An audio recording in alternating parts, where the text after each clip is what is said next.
get started, and it's great to see everybody's back. Today we are going to finish chapter 6. We only have one topic left, and then we will start chapter 7. And starting from today, I'm going to record all the lectures. So I will post the videos on Playview. So after class, if you want to check how I should use Poisson to the calculation, how I can use Excel, then you can refer to the video. Okay. And one more thing. On Wednesday we do not have class because I need to attend a conference call. But I will upload a video for you guys to watch. So I think it's going to be about chapter 7 and chapter 8. We don't have class on Wednesday, but we do have class next Monday. Okay. And I will send out email regarding the schedule. Today, okay. One more thing I will discuss today is the second exam. I know we just finished the first one, but we already scheduled the next one in November. I will provide more information about the date. So last class, it was a long time ago, we discussed a few probability models, classic probability models. The first one we discussed is called discrete uniform distribution. So all the possible values are equally likely. So that's the one we learned, uniform. The second one is based on something called Bernoulli trial. We need 3 conditions to make a trial a Bernoulli trial. We only have 2 possible outcomes from that trial. The outcome that we are interested in is called success. The other outcome is called failure. So we use P to denote the probability of success and Q as the probability of failure. So P plus Q is equal to 1. And the success event or the outcome is the one we are interested in. It doesn't have to be a real success, making a sale. It doesn't have to be. It's just the outcome we are interested in. And the third one is that the trials have to be independent. So just like tossing the coin is the classic Bernoulli trial. And based on Bernoulli trials, we discuss 2 models. One is called geometric model. In geometric model, we deal with the first success. So the keyword is first success, the first.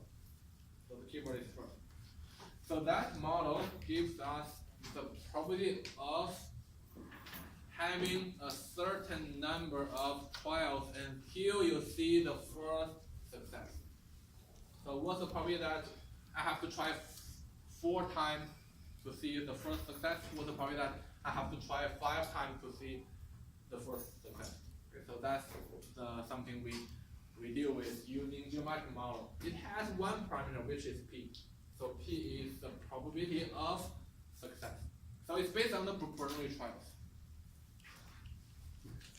And we have the expected value, standard deviation, those 2 properties, and we did some exercise last class. And the next one, the second model that is based on Bernoulli trials is called binomial. So a binomial model deals with out of n trials, what is the probability that we have a certain number of successes?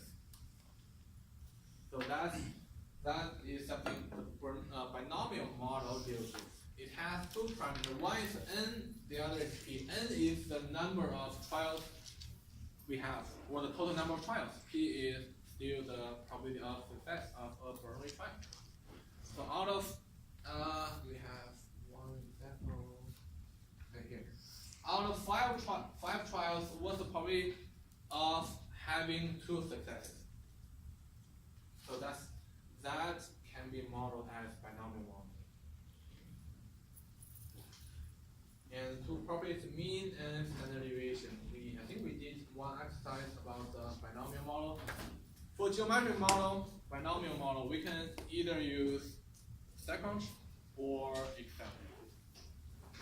And we only have one more model to learn in chapter 6, which is called, what is that called? Poisson model. It's not Poisson. Okay, I know someone may call it Poisson, but it's not Poisson. It's Poisson model. Poisson model deals with arrivals, customer arrivals, order arrivals, accidents arrivals, and so on and so forth. It deals with arrivals. You want to model the arrival process. If you have a restaurant, you want to decide how many people I need to have to serve the customers. Then you need to model your customer arrival process. Then you need to use the Poisson model.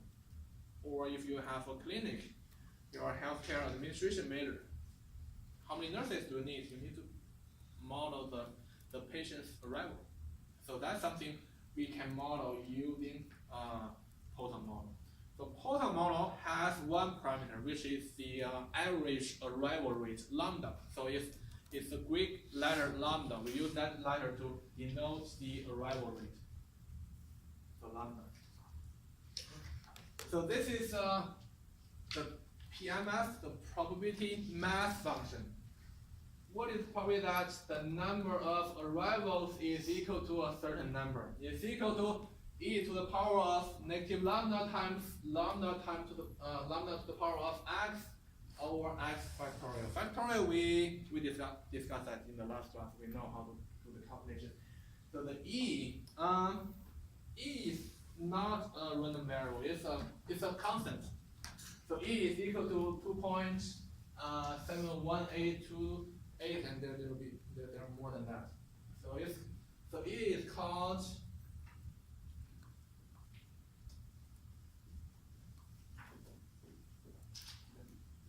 here I need you guys help.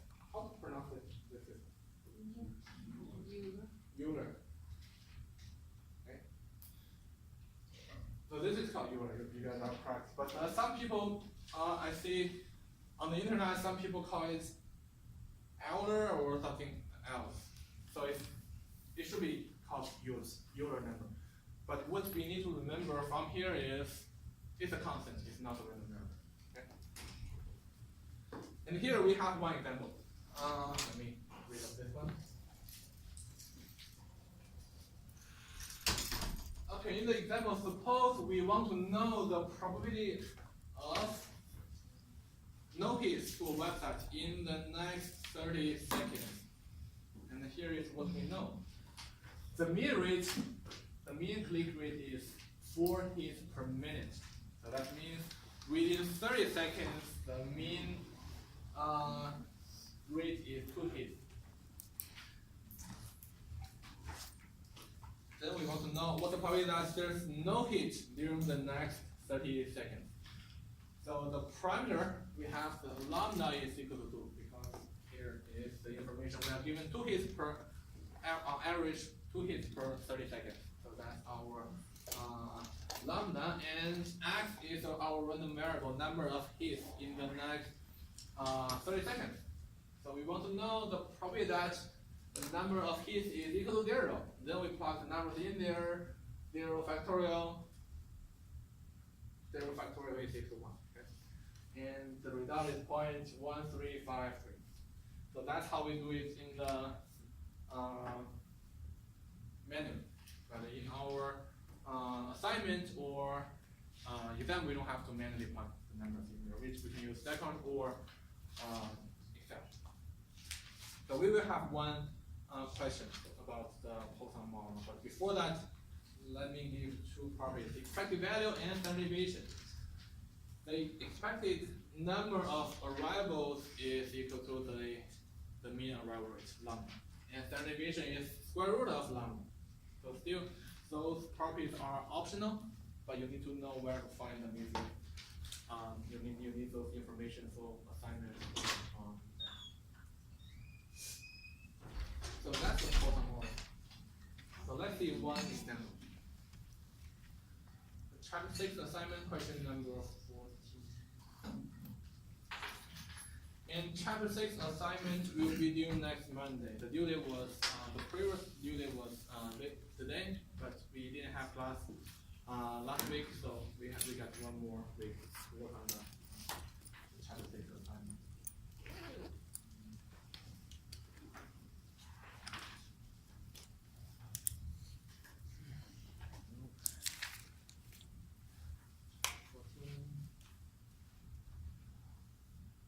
chapter 14. A website manager has noticed that during the evening hours, about 2.3 people per minute check out from their shopping cart and make an online purchase. She believes that each purchase is independent of the others and wants to model the number of purchases per minute. So the first one is, what model should we use? So after reading this question, we know it's about order arrivals, making purchases, arrival, order arrival. So that's Poisson model. Okay? So we can easily select the Poisson model. And geometric, the keyword, as I said, the keyword is first. Whenever, if you see the first as a keyword, you are going to select the geometric. And binomial, if you want to see how many successes out of n number of trials, that's binomial. So in this case, because we are dealing with arrivals, so that's going to be Poisson model. Then we need to do a calculation. What is the probability that in any 1 minute, at least one purchase is made? Before we enter this question, we need the parameter for the Poisson model. So lambda, what is lambda here? What is the mean arrival rate? So that's going to be 2.3, right? So it's given there. So we have the parameter, that's the only parameter we need, and the probability we want to calculate, the probability of the random variable, or the number of purchases is equal at least one purchase. At least one purchase is going to be greater than or equal to 1. Okay. Do you get the grade? So that's parameter, that's probability we want to calculate. Let me do this in two ways. One is in StatCourse, the other is in Excel.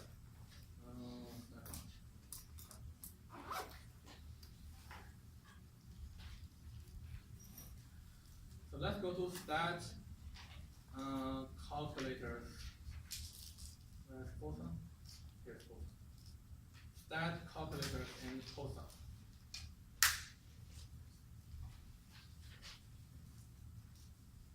Then we need to put in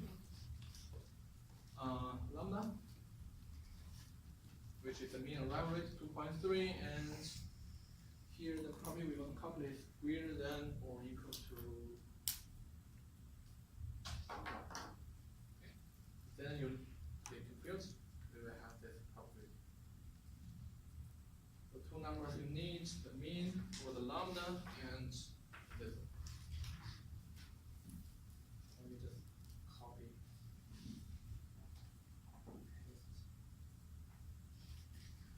So 4 decimal places.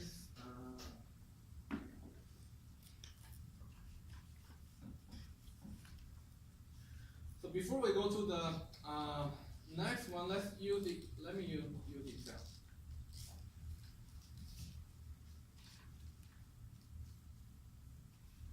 So one thing I need to mention about Excel function is that no matter we are talking about Poisson or binomial or geometric or other models, Excel function normally give you this.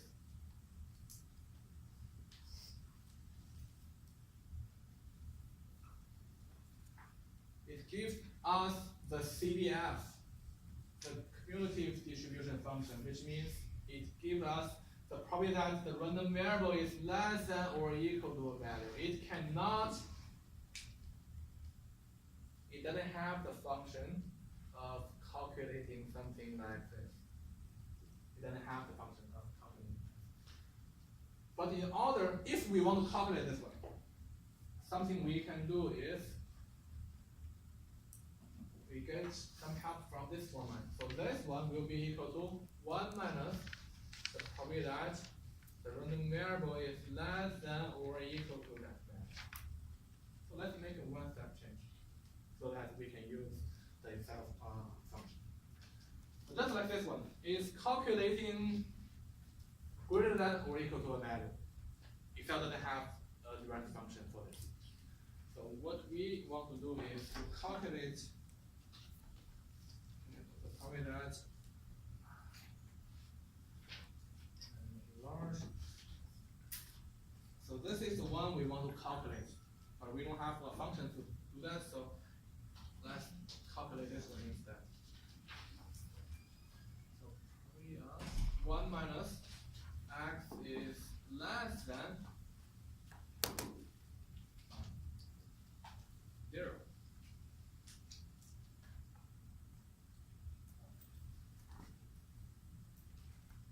Are they the same?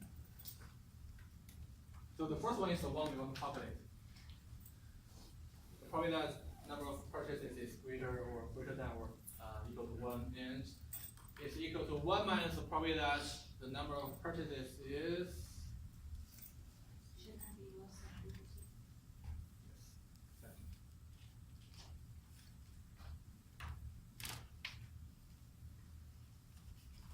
Then we can use this that function to do the calculation. It's equal to 1 minus Poisson distribution x is 0, so it refers to this value, and the mean is 2.3.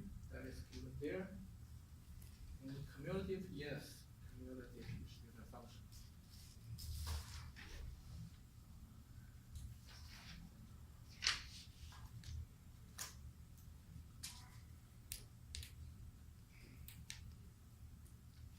So that's the function we use. So if you want to use Excel, you can still calculate in this one. You can still calculate in this one, although we don't have a direct function. But in this case, I would recommend to use the step function because you don't have to do this one more step. But after you finish this class or your real application, you will need to use this Excel function. So any questions on part B? Step function and Excel?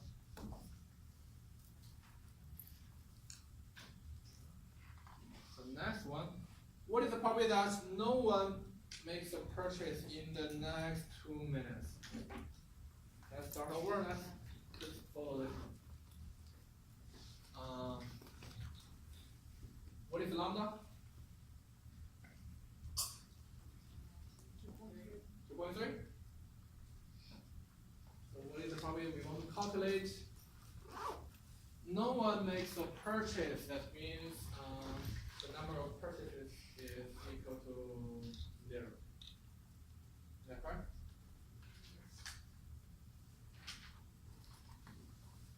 So what's the difference between the part B and part C?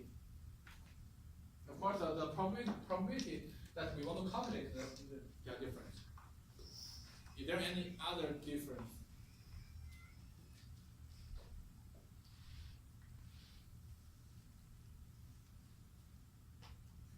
Is it the time? Is what? Is it the time? The first one is, what does it? It's like in any 1 minute.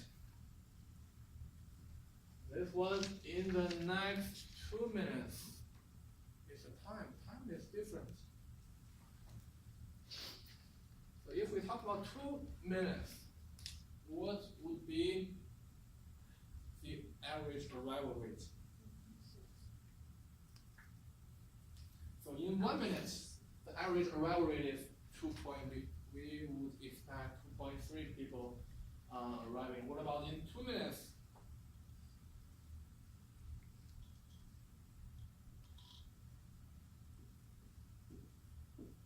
We have to double that, right?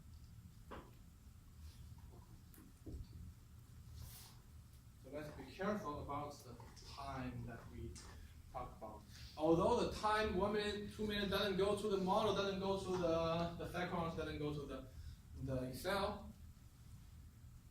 the arrival rate is based on the time we are looking at. If we talk about 1 minute, the arrival rate is 2.3. If we talk about 2 minutes, that's going to be 4.6. We have to double that. If we talk about 3 minutes, we have to times 3, which makes 6.9. So we have to be careful about the time, because the time will determine the arrival rate. So this is the arrival rate. This is the probability we want to calculate. Then the next job is to put those numbers in the cycle. And for the sake of time, we are not going to do that. We can just put numbers and change the sign there. Not that difficult. And again, be careful about the time. Any questions? Part B, part C. So that's one application of Poisson model.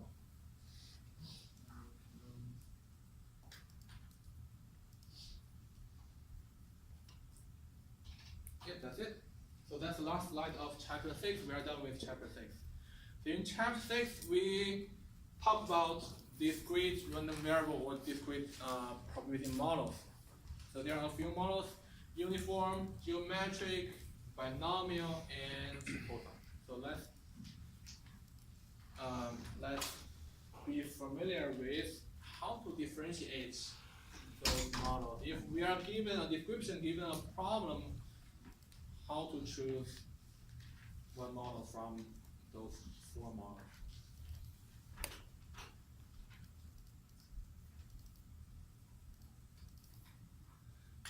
So let's start chapter 7. So before chapter 7, let me give some information about that. Should be November. My mistake. So we will have 3 days. So last time we had 2 days. This time I decided to give 3 days. Wednesday to Friday. So anytime during those 3 days, we can take the exam. The exam will be timed. Oh man, sorry. So 90 minutes. So you will have 90 minutes. For the exam, we will have 30 questions, similar to assignment. And like the last time, I will give practice. Practice, you will have unlimited attempts. And practice is not part of the grade book. No matter you are making 100% or 0%, it doesn't affect your grade. And my stat lab, it will cover 3 chapters: 6, 7. We just finished 6, 7. We will start today, and chapter 8 this week or next Monday we should finish chapter 8. So we should be good by next week to work on the practice. So I think that's all the information I have about the exam. You guys have any questions? And when you put answers in the exam, please be careful about the decimal places. 2 decimal places or 3 decimal places. Let's be careful about that requirement. And in this exam, you will need to use StatCrunch or Excel a lot. I would say for most of the questions, you need to use StatCrunch or Excel. If you manually do the calculation, that's it's taking forever actually for some of the questions. But you have to know how to use StatCrunch or Excel to work on the assignment questions. So for each of the chapter 6, 7, I will upload some videos for some of the key assignment questions. So in the videos, I will demonstrate how to use StatCrunch or Excel to work on some of the questions. So any questions? Okay, if you have questions after this class, feel free to email me. So that's exam number 2.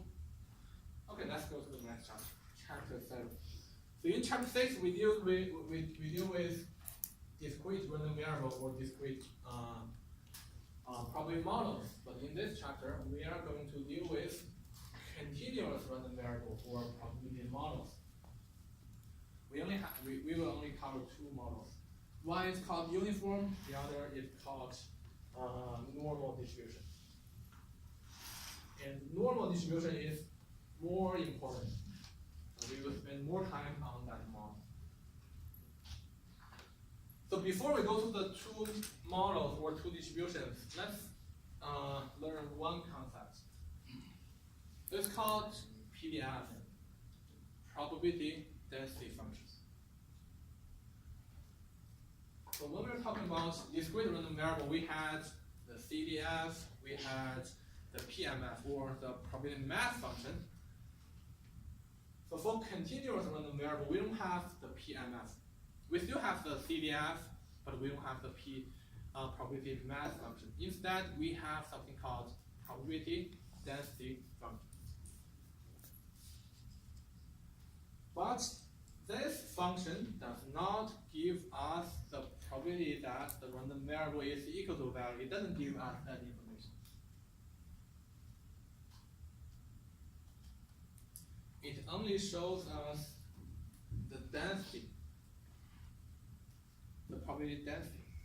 And if you really want to calculate or know what is the probability that the continuous random variable is equal to a value, we don't need to do any calculation. It's always equal to 0. It's always 0. So that's something special for continuous random variable. It only applies to a continuous random variable or probability model. The probability that the random variable is equal to a value is always equal to 0. So why is that? Why is always equal to 0?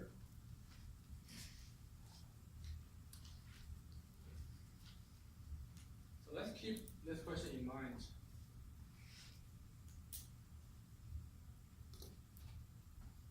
So the first model or the first distribution we want to discuss is called uniform distribution or uniform random variable. So for the uniform distribution, we are given two values, the boundaries of the random variable's value. We know the random variable is less than or greater than, the lower limit is less than or equal to the upper limit. So within this range or within this interval, all the values are equally likely. So we have the two boundaries. So the two boundaries are denoted as A and B. Lower limit A, upper limit B. So we use the capital U to denote that uniform distribution. And we can calculate a lot of probabilities. So there's an example. So it tells us how to calculate the probability that the random variable is between two values. So if you look at this figure, we have the two boundaries, and we want to calculate what the probability that the random variable is between x1 and x2. So that's the formula to calculate this probability. Upper limit, lower limit, the two values that you are interested in, we should be able to get all the values to do the calculation. Okay. So those two boundaries should be given to us, and those two values are the values that you are interested in. So it's just a matter of doing the calculation. And one more thing is that the area under the curve, so the probability density function is here. So this is the function, if you put this function here, is this line. So the area under this curve or under this function, the area has to be 1. For any continuous random variable, if you put the function or put the curve in the graph, the area under the curve or under the function has to be 1. No matter we are talking about uniform or later on we will talk about normal distribution, as long as it's a continuous random variable, the area under the curve has to be 1.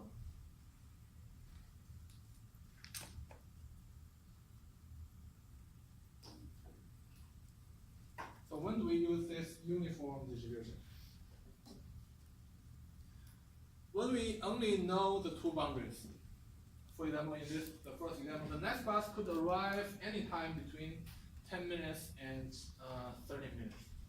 Then you want to calculate, okay, what is the probability that the bus will arrive in 15 to 20 minutes. You only know the two boundaries, but in addition to those two boundaries, you have no other information. So that's why we have to model all the values within this interval in the uniform distribution. All the values, we assume that all the values within this interval are equally likely because we have no additional information. So we have to model that. So let me ask this question. What is in this application, what is the probability that the random variable is equal to 18? So last slide we said, okay, it's always there. We don't have to do the calculation, but why is that?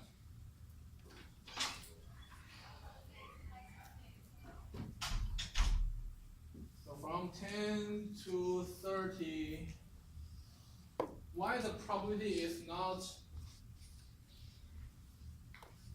1 over 30 minus 10? Why not this one?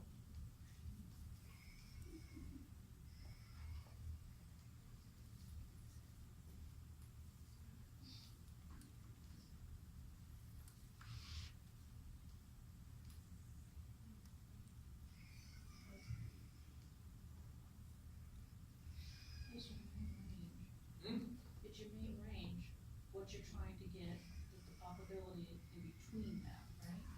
Yes, I'm only interested in this one value, 18.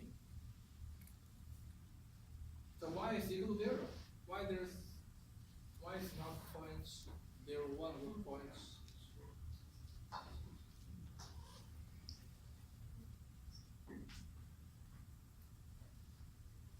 So the probability.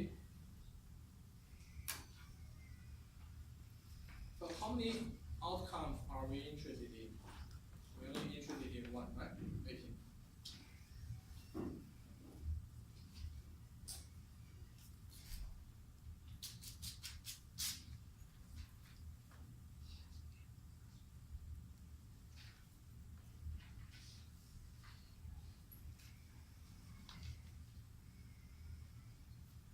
So the number of outcomes we are interested in, and here, total number of outcomes. So that should be the formula to calculate the probability. So in this case, we are only interested in 18. So let me put it here. So we are only interested in one possibility or one outcome, which is 18. So how many possible outcomes are there in this model?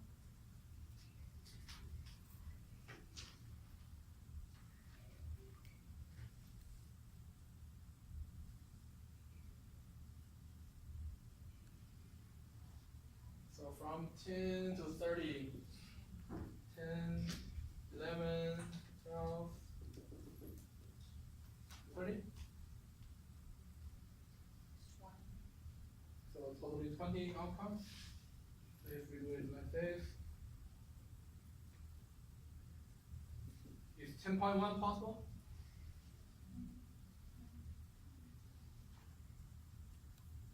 Is 10.11 possible?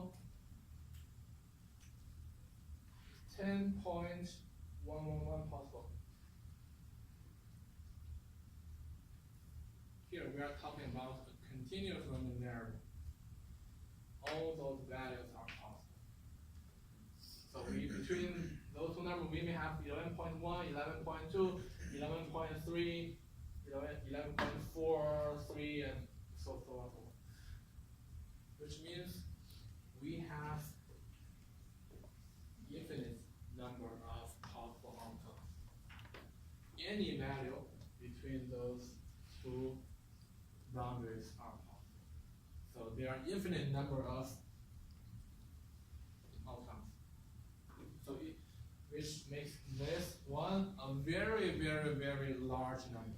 So if this is a very, very, very large number, the probability is zero. Because we have too many possible outcomes and we are only interested in one of them. So that's why it's always equal to zero. So it only applies to continuous random variable. So the probability that the random variable is equal to a value is equals zero, it only applies to continuous random variable. So any questions?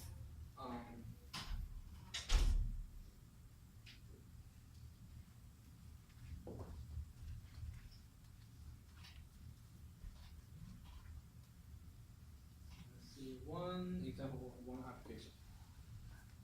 So open lung surgery may take from 2 to 6 hours. I get this data from internet. So if you want to calculate the probability that a surgery will complete between 2.5 and 4 hours, here is how we do the calculation. So we put numbers in there. So two boundaries, B and A, upper limit, lower limit, 6 and 2. And the two values that you are interested in is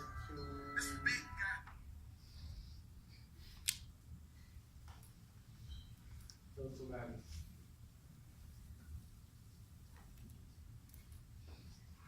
So we can, it's not that difficult, but we don't have to do this manually. Let me show you how to do this in the step.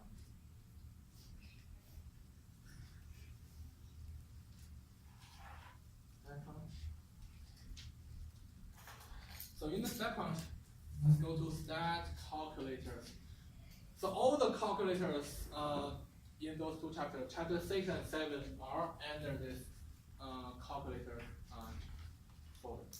But we have binomial, geometric, normal, which we will learn later, Poisson, and here is a uniform. So that's the function we are going to use. Remember, this uniform function is for continuous uniform distribution. It's not for discrete. It's not for discrete. It's only for continuous uniform. So here is the interface, but we want to calculate the x is between two numbers. So between 2.5 and 4. So here we have standard, normally we use standard, but if we want to calculate the probability that the random variable is between two numbers, let's click this between. Here we need to put the lower limit. Lower limit is so 2, upper limit is 6, and the two numbers that we are interested in is 2.5 and the other one is 4. So that's all we need. Two parameters, 2 and 6, and the two numbers we are interested in. So the result is 0.375. But if you want to calculate the probability that the x is greater than value or less than value, you can use just this standard. And you may notice, so we don't have pure less than or pure greater than. Yeah. We only have less than or equal to and greater than or equal to. That's because this equal sign doesn't make any difference because it's always zero.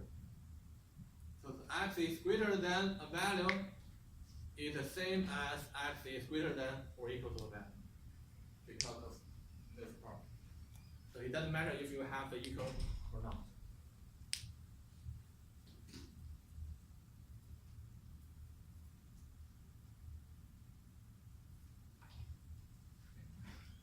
So two properties, expected value and variance. They are optional, but again, you need to know where to find them. The expected value or the mean value and the variance, or if you want to calculate the standard deviation, you can just take the square root. And let's see one application. So that's chapter 7, assignment question number 2.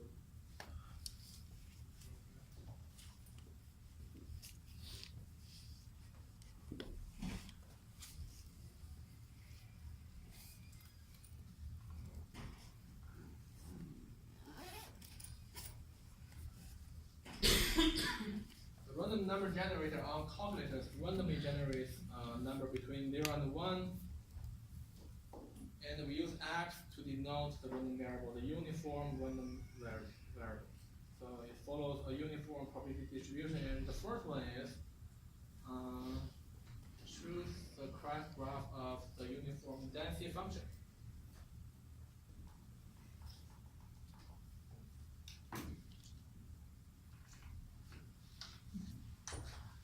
So based on what we learned, two things we have to check. The first one is the two boundaries, the lower limit and the upper limit. That's one. The other one is the area under the curve has to be 1. So if we check the two boundaries, let's start from here, 0 and 1, it should be fine. 0 and 1 is okay. 0 and 0.3, so A is not possible because the upper boundary is not correct. The upper boundary has to be 1. And then the next one, we check the area under the curve.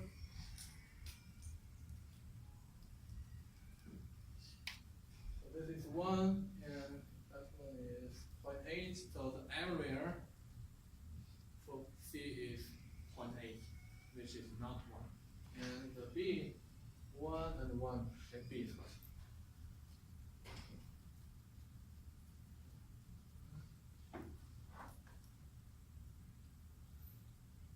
Find the area. So that's a rectangle. So this length multiply this length. That's if it's equal to 1, that's correct. If it's not 1, that's not correct.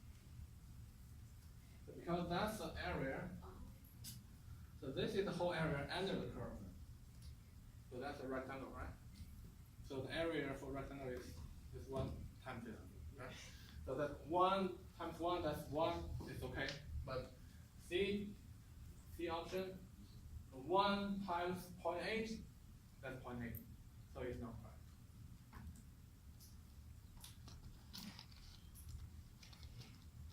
And part B, what is probably that the random variable is between 141 and 0.79. So let's just calculate this one. So it's between two numbers. Lower limit is 0 and upper limit is 1 because that's a random number generator between 0 and 1. So the first number we are interested in is 0.41 and the other one is 0.79. So the result is 0.38. So that's the problem.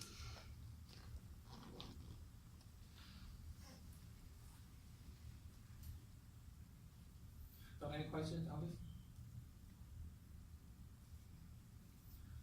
So the part C, we are not going to do that because it's just similar calculation. We are not going to do that.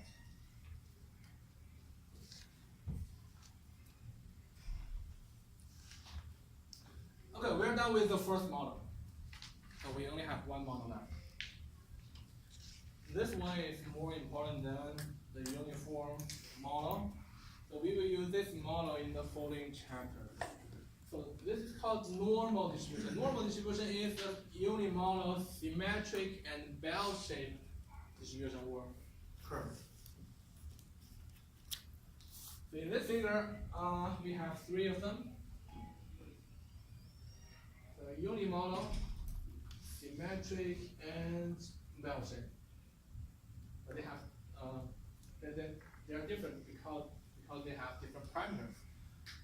There are 2 parameters for normal distribution or normal random variable. One is the mean, which is denoted as Greek letter mu, and the other is sigma, or standard deviation.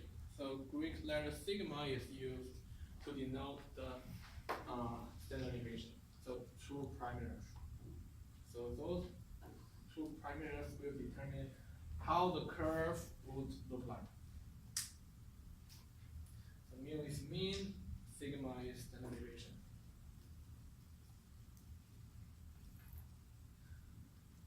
So we can model a lot of things in normal distribution. I'll get some data from online. So we can model people's height in a normal distribution.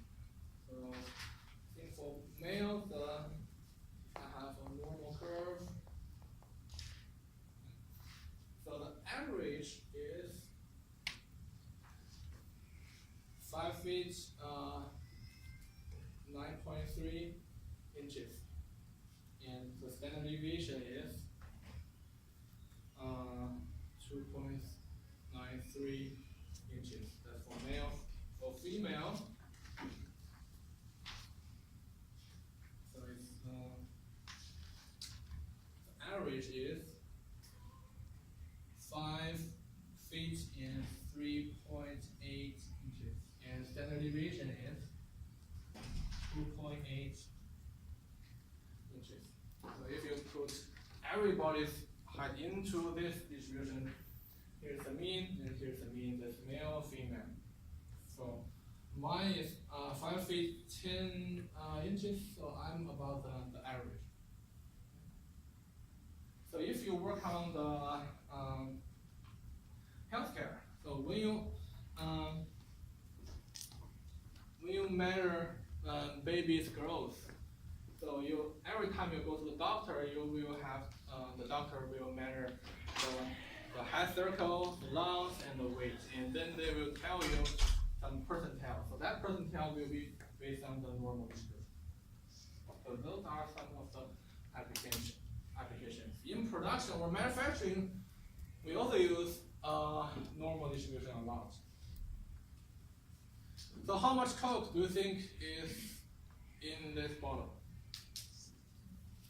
So it says 20 fluid ounces, although I already had some of them. So if it's a new one, it's supposed to have 20.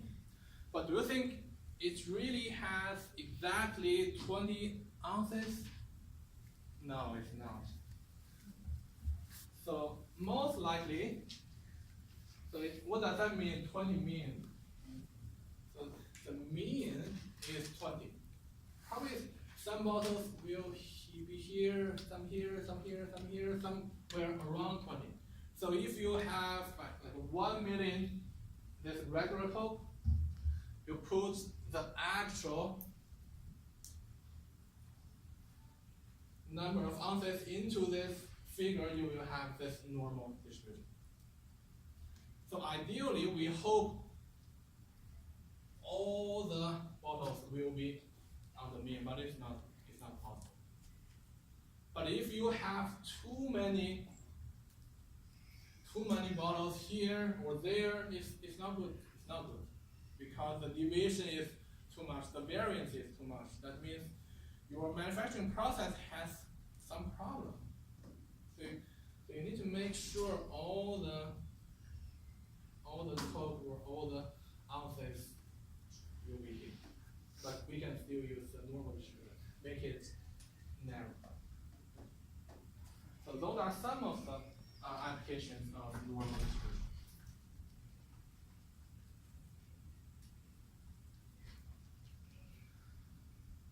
So let's do one exercise.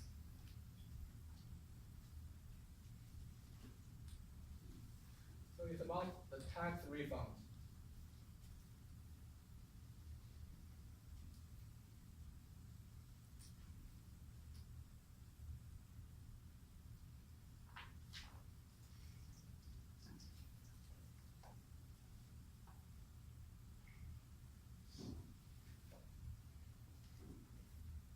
So the question tells us two numbers.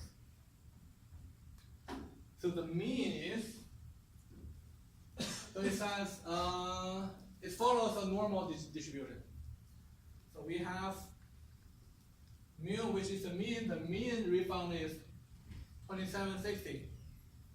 And the standard deviation, sigma, is 958. And the first question, what's the probability that a randomly selected refund will be more than 1900? So the probability we want to calculate is, if you randomly select a refund, what is the probability that the refund amount is will be more than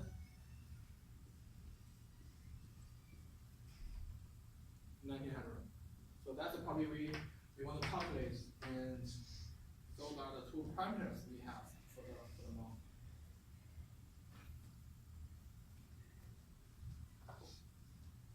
Still, we can do that in two ways. Excel, I listed Excel functions, and I will do this in StatCrunch. In the StatCrunch,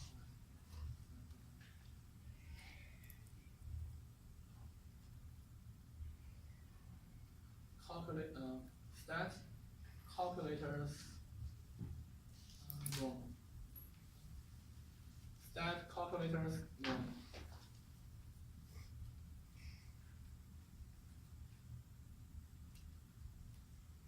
Then we need to enter the mean, 2760, standard deviation, which is 958. We want to calculate the probability that the random variable is greater than 900. So in the second one, it has the equal sign. Here we don't have the equal sign. Having it or not, it doesn't matter. How it is. Go there. Then let's click compute. So that's the probability. If you want to use Excel. Sorry, the second. So any questions about using the second here? If you want to use Excel, let me do this. Do this calculation. Again, as I said, we want to calculate x is equal greater than 1900, but the Excel doesn't have the function to directly calculate greater than. So we have to make it to 1 minus the probability that random variable is less than 1900. So they are talking about the same.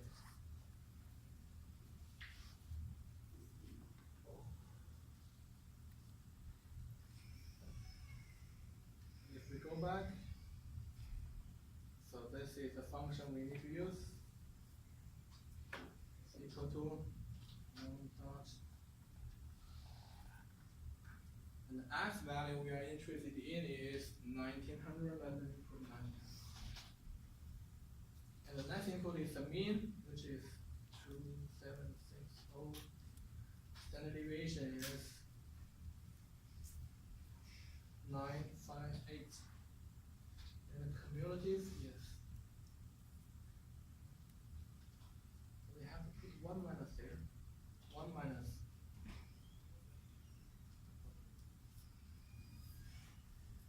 Are we getting the same number?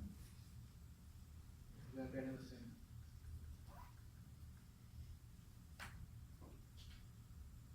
So that's the function we use.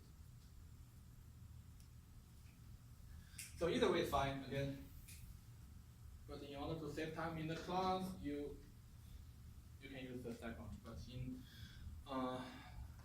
when you finish this class, probably you need to use the Excel function.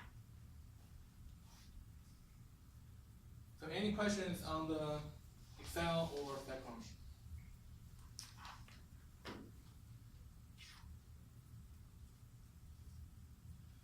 So the second part, what's the probability that the random selected refund will be between, the next one is probability that is between two values, 1300 and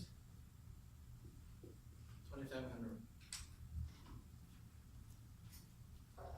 So in the step function, we just go to the between. The mean standard deviation we don't have to change. We just need to enter the values. 1300 and what is the other one? 27. 27. That's it.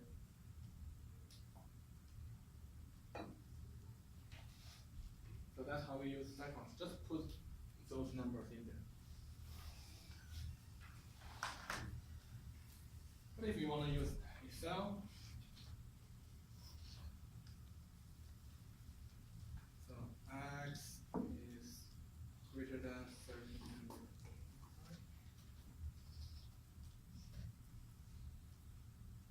Less than. For sure, Excel doesn't have the direct function to calculate this one. The question is how to calculate this probability using Excel.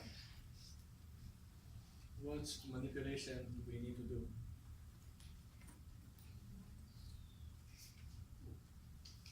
So this one. This is the one we want to calculate.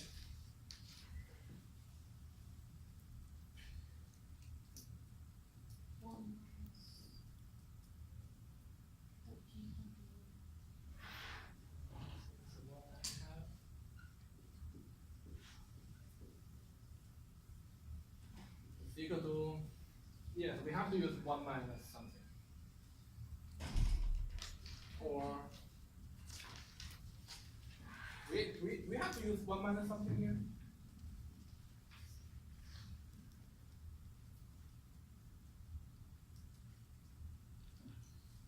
So the Excel function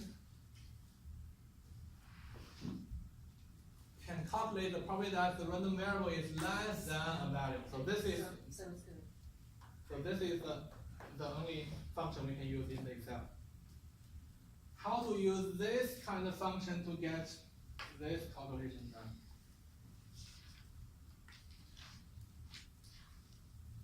Could we do two separate calculations? What do you mean by? Like, 1300 less than x, and then x less than 27. Okay, so we need to do two things. So one is so this is the first calculation, and we have to do another. No, x is greater than 1300. I mean, the 1300 is Should we? less than x. The Excel cannot Okay. cannot calculate greater than. I know that, but would it be 1300 less than x?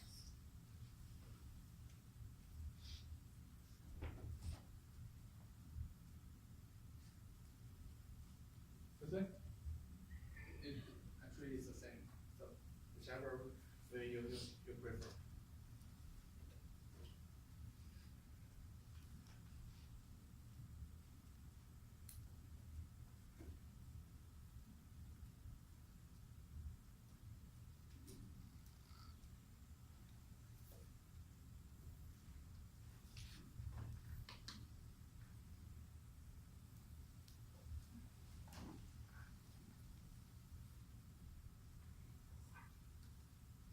So we have the mean here,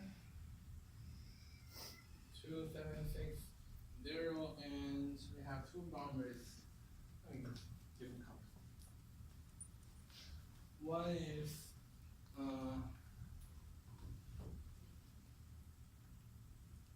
here, 1300. The other is 27.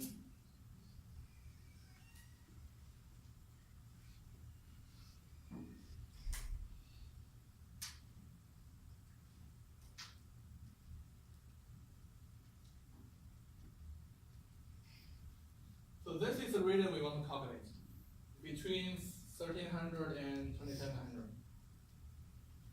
And the Excel function can only calculate x is less than value.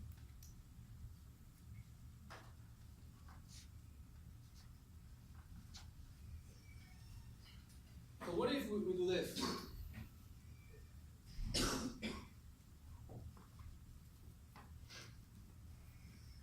We calculate the probability that the random variable is less than 2700, which is this whole region. Then we calculate the probability that the x or the random variable is less than 1300, which gives us this region.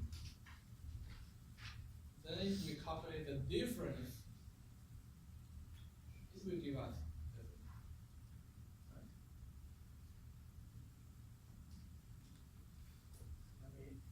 Okay, I have one more color. That's what I need.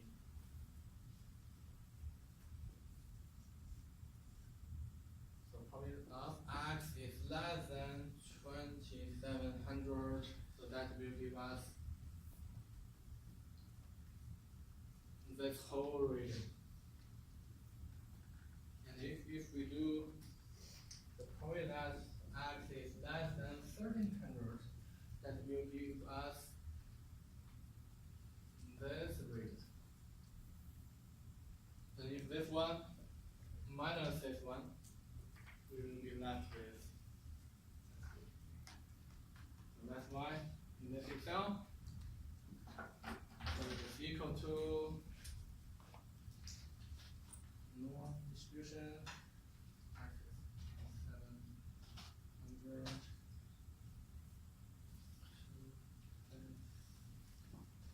60 958 true. So that's the first part. And minus, copy and replace one number.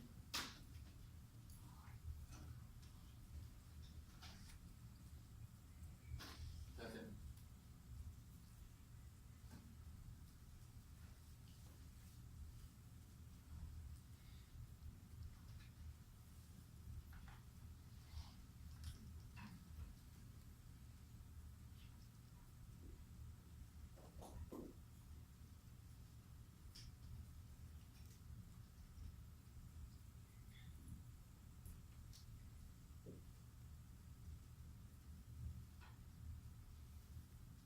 So we calculate the probability that the random variable is less than 2700, then minus the probability that the random variable is less than 1300. Then we will be left with the region that we are interested in, between 1300 and 2700. And that's how we do the calculation if we want to use the Excel. And again, to save time, you can directly use this.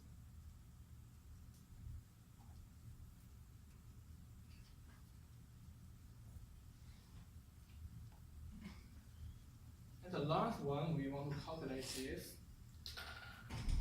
what refund amount represents the 35th percentile of the refund.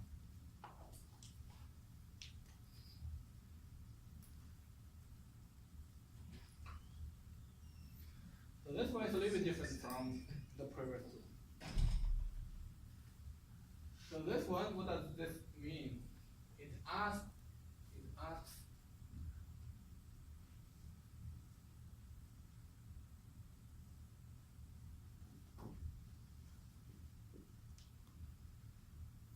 is asking for this number. So we are normally we are given this number and then we calculate the probability like this. Right now for the percentile we are given the probability. So 35th percentile means there are 35% of the data below or smaller than that value. So we have to calculate this one. So we can use step function to do this calculation.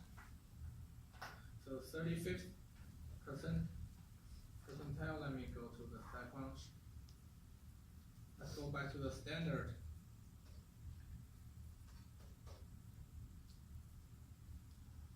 So two things are very important here.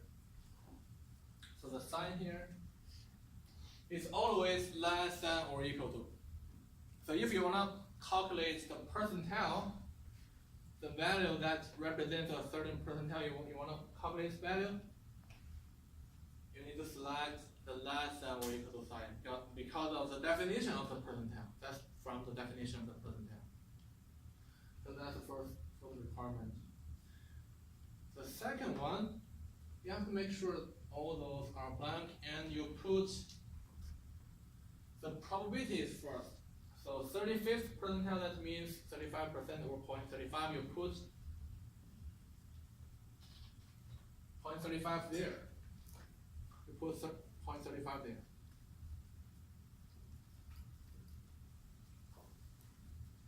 And then you click compute. Then that will give us the value that represents 35th percentile.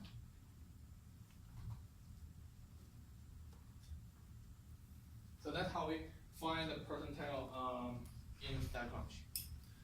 So in this chapter and in the following chapters, we are going to use this function multiple times. So let's get familiar with using the step one. Or if you want to use Excel, that's also fine. I already included the Excel function there. But we need to use either of them to get the value represents a certain percent.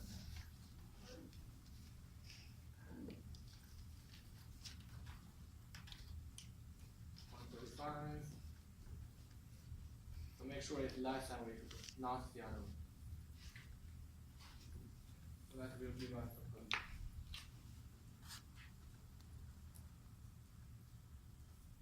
You want to use Excel? This norm.inv, that is function you need to use if you want to use Excel to get the value that represents a certain percent. So any questions on those questions? Calculating normal probability and the percentile.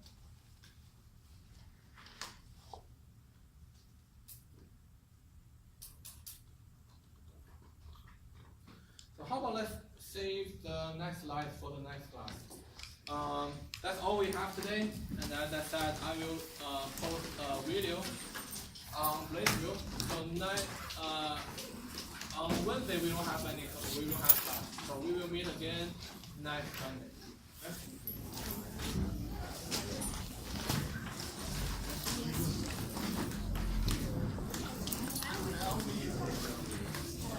The video is on Blazeview? Yes, I will post a video on Blazeview.